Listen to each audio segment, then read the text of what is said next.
Julius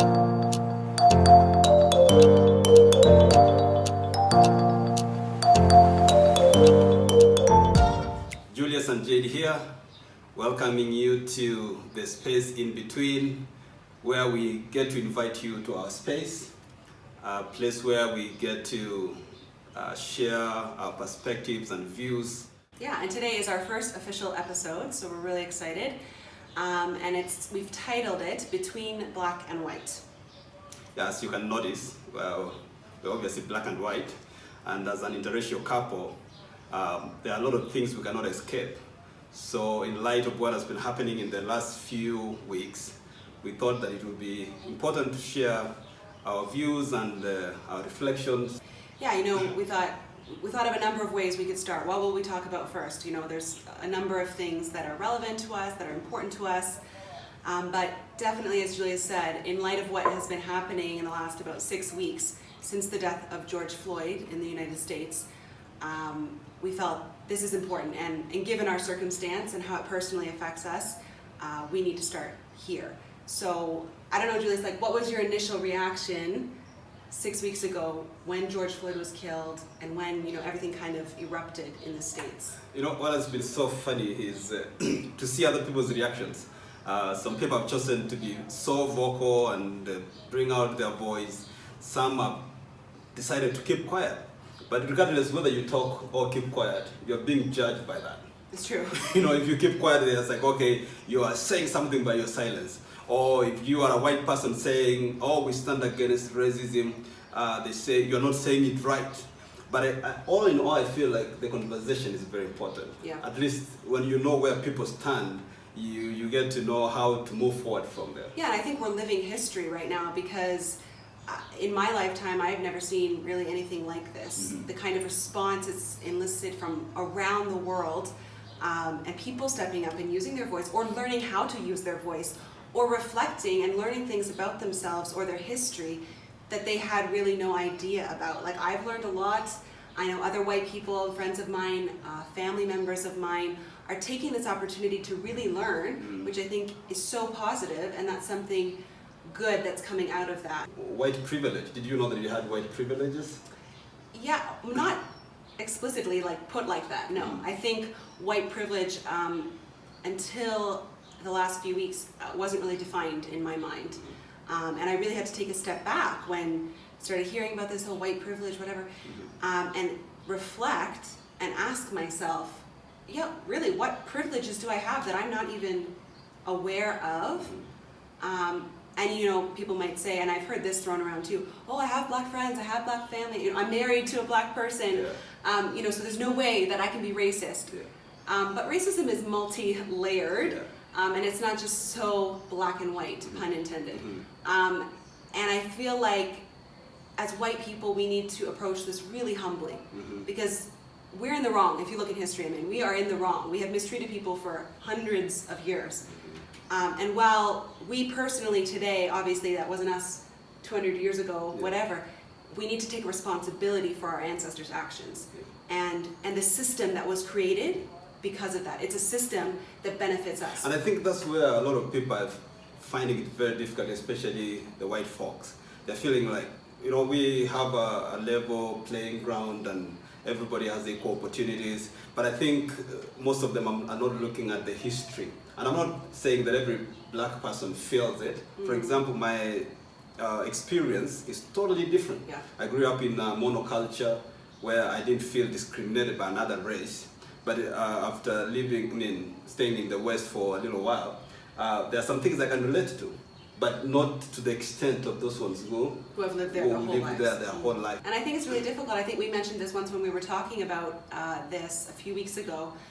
I think we have the added opportunity to put ourselves in the shoes of black people in the States a little more easily because of being black, of being in an interracial marriage, of raising mixed kids, where we know we're a bit removed from it living here in Tanzania. We know that our daily life would look quite different if we were living in the States or Canada right now, and this would be a lot more personal for us. But it's not our reality at the time, so it's still imagining for us. It's still yeah, we don't face it every day. Yeah. But also, I think one other thing is that has brought a lot of confusion, and most people are not sure how to respond, is when they look at on their personal experience. I think now with this conversation, we need to go beyond our personal experience. For example, if I respond from how I've my experience with people, white people or other races, my experience will be so narrow and limited. For example, when I lived in Canada, I can't remember or recall something that explicitly happened to me that I can call racism. For example, I've had interactions with policemen, and all of the interactions have been positive. Right. But that's not everybody's experience. Right. So if I start saying and calling black people and saying, oh, you guys, you need to grow up, or you need to do what, that would be so insulting. And I think I've seen even other white people doing something similar, saying, oh, it happened 100 years ago, but that was the foundation they started. That was the foundation for the system, and that's what I think you're saying. We need to broaden our perspective, and that's what I mean. I feel like as white people, we need to take it out of the personal, individual level and raise it to a system level. Because truthfully, there is a problem with the system, and that's what's come out of this, is systemic racism. It's a system that was built to favor and give privilege to one race, namely white people. So those are the things that we need to start breaking down. It's much bigger than a personal level of like, are you racist or are you not? So I think we need to kind of take a step back and get a bird's eye view. And that's where learning comes in. Listening to black people, listening to what they're saying, listening and acknowledging their experience, both personal and their history. I think we really need to start listening. But also, this is a broad topic. Like, people say, well, where do we go from here? It's been a few weeks. Of course, the first few weeks, there was a lot of social media activity. There was a lot of speaking out, both good and bad. Yeah. We've heard a lot of things flown around. We've given our 2 cents where we feel like it's worth it. But where do we go from now? I mean, things will inevitably start to die down again. How do we keep this conversation going? Because, like Julia said, this is important. It's not, and it's going to last. Like, this is not going away. And we need to find constructive ways to keep talking, to keep learning, and to keep making positive change. Yeah. I think dialogue is very important. And while the governments and the bigger institutions have a bigger role to play, I feel like every individual has a role to play. Everybody who has a voice, who has a following, who has a family, who leads a small organization, they have a role to play to make sure that in the small way, in your own small way, you are making a difference. Yeah, in your world, how are you, and the people you interact with daily, how are you tackling the issue of racism and prejudice? Maybe it's, if you're in a position of hiring people, maybe you need to reflect and see what qualities you look for, what types of things. Do you have bias when it comes to who you're hiring in your setting? Do you have diversity on your team? And even conversations you have with your family. I don't know whether people who can qualify to be racist, whether they even know whether they are. Well, some do. I'm pretty sure some do. So I don't know, like. But no, there's different levels, like we talked about. So I think there are people who their honest intention is not bad. Yeah. But they haven't exposed themselves enough, or listened enough, or learned enough to know that how they're coming across is not the best. Yeah. So I think that's where conversation comes in, to try to hear from the other side and say, how does this make you feel? I think approaching this humbly, especially for us as white people, let me speak to all the white people, we need to approach this humbly. We need to avoid the temptation to get defensive in conversations, and we need to just open our ears a little bit more. Just listen more than we speak, be learning, humbly approach things, and don't be afraid to be wrong.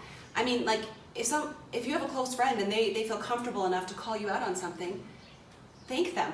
Take that from them and learn from that experience. I feel like there are some white people who are so helpless because what they've tried to do is being termed as not enough or not appropriate.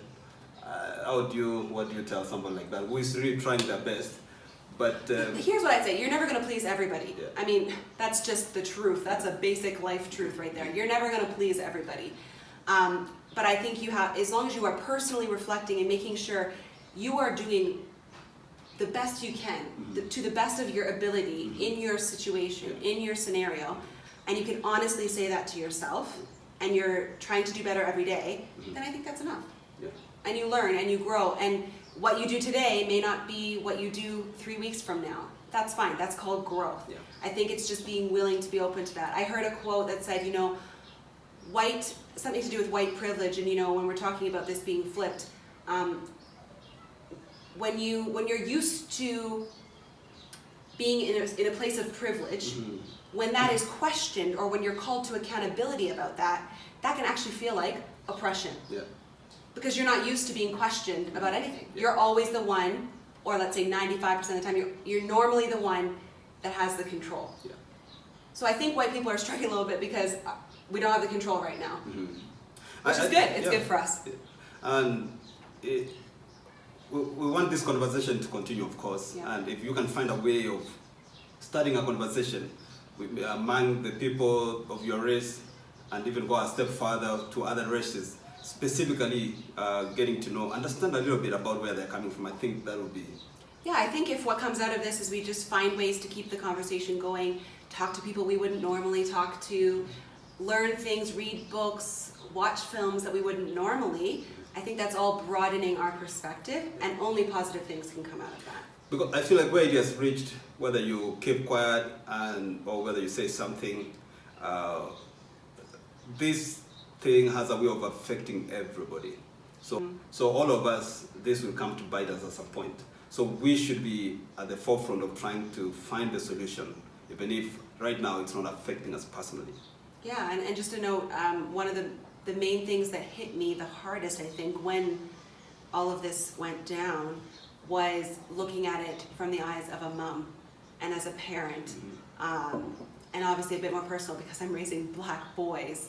And I just thought, what if we were living in the States? Like, I can't imagine living with that fear all the time and having to have conversations with my 6 and 9-year-old kids about how to interact with police or how, just to make sure that they're respectful with other adults or how to carry themselves. I realized that living where we do and being a bit removed is actually a privilege in and of itself, because I so far have not had to have those conversations. Yeah, but and even beside raising the children, even people traveling, like us, we are traveling in the States. Last year when we were there, I was going for runs. I started reflecting on that and asking myself, what if somebody didn't even know that I'm not even American? I'm just a tourist visiting. Yeah, so I mean, just trying to imagine living with that daily, Yeah. that really hit me hard. Yeah. That really hit me hard. And I think though one of the biggest things we can do, this is a note for the parents, our biggest contribution to this world is probably not going to be anything we do. It's going to be who we raise. Yes. And so I think if we want to think about long-term impact and long-term change, we have to think about what we're instilling in our kids. Mm-hmm. So raising anti-racist kids is going to be so important. Completely. Well, we could talk about this for a long time. Obviously, it's a very vast, big subject. And it's something that doesn't really have an end, because we want to keep the conversation going. We want to keep learning. And so I think for today, we're going to call it a day. We've kind of just shared some of our thoughts and initial reactions to the current situation and how it affects us. But we'd love to hear from you too. So if you have any comments, questions, you want to keep the conversation going, share some of your experiences, go ahead and comment below or send us a personal message. And make sure you subscribe if you want to catch our episode next week. Well, See you thank guys.